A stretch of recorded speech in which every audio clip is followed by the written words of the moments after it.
দেশে ওষুধ শিল্পের নতুন আবিষ্কার ও উৎপাদনের বৃহত্তর ক্ষেত্র সম্প্রসারণের লক্ষ্যে ঢাকায় শুরু হয়েছে এশিয়া ফার্মা এক্সপো।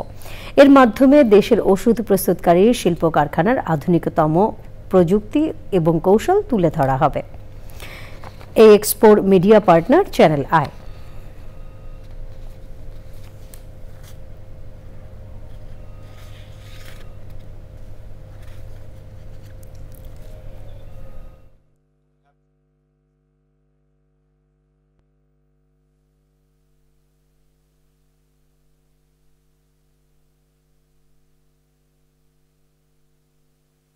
বেশিরভাগ ক্ষেত্রে অ্যান্টি ক্যান্সার ড্রাগের ক্ষেত্রে যেগুলি অত্যাধিক বেশি দামে বিক্রি হয় এবং এগুলি যদি আমরা তাড়াতাড়ি যেগুলি বর্তমানে রয়েছে সেগুলি যদি আমরা দেশে বানাতে পারি তাহলে সেগুলির ক্ষেত্রে প্যাটেন্ট আর প্রযোজ্য হবে না।